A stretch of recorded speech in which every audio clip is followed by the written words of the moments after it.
It started with a sudden crack, followed by a high-pitched screech I couldn't believe came from the other side of the fence. There was Karen, my overly privileged neighbor, screaming as if her prized designer shoes had just gone up in flames. Well, technically, it was her son's ATV charger that had caught fire, but she brought it upon herself. After all, you don't start taking electricity from an electrical engineer's grid without facing the consequences, especially after I've already warned her. She thought it was no big deal. I remember her laughing as she said, "It's just a little power, relax." Relax? Oh, I relaxed all right. I flooded her entire backyard with enough voltage to turn her son's ATV into a literal toaster. But let's back up a bit.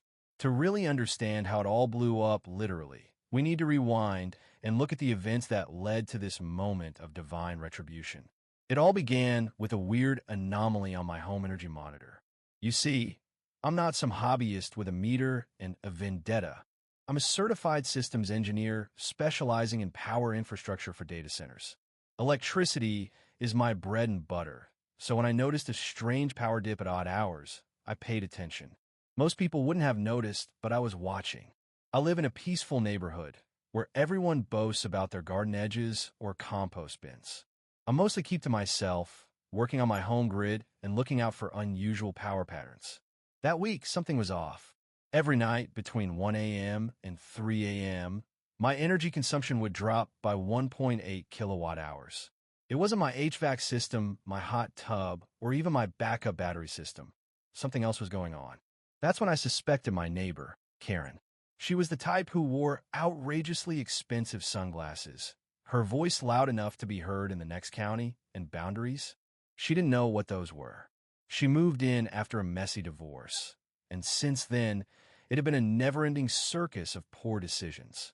Every time she threw a wine-fueled brunch or got an HOA violation, she somehow managed to avoid any real consequences. Her latest obsession? A souped-up electric ATV for her teenage son. It was noisy, obnoxious, and, worst of all, it was electric. One day, while trimming my hedge, I spotted it. An orange extension cord slithering over the fence and disappearing behind my tool shed. It was clearly coming from her side. I was taken aback. I don't have any outdoor outlets in that area. I decided to test the waters and turn off all my exterior breakers except for one. The next morning, sure enough, I saw a strange dip in my energy logs at exactly 2:12 a.m. I went outside, followed the fence line, and found the cord hidden, retracted out of sight, just before I could snap a picture. It was time for a gentle confrontation. The next day, I walked over to Karen's place. She answered the door, wearing yoga pants and holding a mimosa like she was royalty. I casually mentioned the power drain and asked if someone from her household had used my outlet. She blinked, then smiled. "Oh, that? We thought it'd be fine to charge our stuff while we wait for our garage to get fixed. You have solar, right? It's no big deal." No big deal. That's not how power works, and certainly not how permission works. I tried explaining that this was essentially theft, no matter how small, and that it impacted my system. She patted my arm condescendingly and said, "Relax, you're such a tech guy. It's not like we're draining your car battery or something." I walked away before I said anything I might regret, but the wheels of my mind were turning. Later, I contacted the HOA and reported the incident. A few days later, I received a letter warning me about creating a hostile environment and making unauthorized modifications to shared structures. Apparently, Karen claimed I had set up dangerous traps along the fence, threatening her family with electric shocks.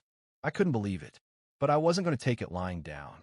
I'm not a confrontational person, but when someone messes with my work, especially someone who thinks they can get away with theft, they're stepping into my world. Karen didn't know who she was dealing with. She had no idea that I designed fail-safe systems for military-grade servers. She didn't know I once built a backup grid for a hospital using nothing but spare parts. And she definitely didn't know what I was planning to do to her precious ATV charger. That night, I drew up a plan. I created a decoy outlet, something I knew she wouldn't resist. I wired it to something completely legal and safe, but with a little surprise. Just enough to ruin her charger without causing harm to anyone. It needed to be subtle, unassuming, and most importantly, personal. After all, she had insulted my craft. I installed the outlet on my side of the fence, making it look like I had carelessly left it connected to the junction box. It looked tempting and harmless, but in reality, it was connected to a circuit that would fry any device drawing more than 3 amps. No household appliance would ever trip it, but an ATV charger? Absolutely. 3 nights later, at precisely 2:17 a.m., I watched from my workshop as the cord appeared again. The moment it was plugged in, I saw the spike in the log, just as I had planned. There was a loud pop, followed by a bright flash of blue light. And then, the most glorious sound, a shriek from Karen that could have been heard from miles away. Her son ran out, looking confused in his boxers as his ATV started smoking like something out of a horror movie. I don't think I've ever smiled so much in my life. But this was just the beginning. Karen thought she could get away with stealing power from an engineer, but the real show was only starting. The next morning, I could hear Karen stomping around, muttering about sabotage and calling the fire department. I stood by my kitchen window, sipping my coffee, watching her dramatic performance. The cord was gone, the ATV was covered, and Karen was on the phone, probably recounting the thrilling tale of how her son was nearly electrocuted by a booby-trapped outlet. Of course, there was no electrocution, just a fried charger, but Karen didn't get the memo that sometimes karma comes with a few sparks. By midday, I had a visitor. A man in khakis and a golf shirt showed up at my door, clipboard in hand, ready to lecture me about unauthorized electrical devices.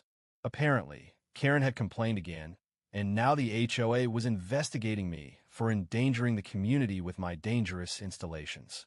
I kept a straight face as he quoted bylaws to me, some of which had nothing to do with electricity at all. I explained that the outlet was legally installed on my property and wired correctly. What he didn't know, and what I chose not to reveal just yet, was that the outlet was rigged with a surge induction loop that would trip if certain thresholds were crossed. It was perfectly safe for humans, pets, and the occasional squirrel, but it was catastrophic for sensitive electronics. He made a note on his clipboard, muttered something about further review, and declined my offer of cookie. I knew then that this wasn't over. Karen was going to escalate, as entitled people tend to do. So I had to escalate too, but with precision. I couldn't wait for another extension cord to sneak its way over. I needed real-time feedback, so I went back to the drawing board and built a smarter trap. This time, I upgraded the fake outlet with a hidden data logger connected to my server, disguised inside an old garden gnome. Now, whenever something was plugged in, it would capture the timestamp, voltage draw, and send me an alert right on my phone. I was ready for the next round. The game was set, and the stakes were higher than ever. Karen thought she could outsmart an engineer, but she was in for a rude awakening. With each step, I knew this wasn't just about power. It was about respect, boundaries, and making sure no one underestimated my skills again. The trap was set, and I was ready to catch her every move. Little did she know, her next attempt would only lead to more chaos. And this time, I had a front row seat to watch it all unfold. As Karen dug herself deeper into a hole, I couldn't help but admire the brilliance of my work. In the end, it wasn't about petty revenge. It was about teaching her a lesson she'd never forget. Every moment was a calculated move, a reminder that some things like power should never be taken for granted. And as for the HOA, they hadn't seen the last of me either.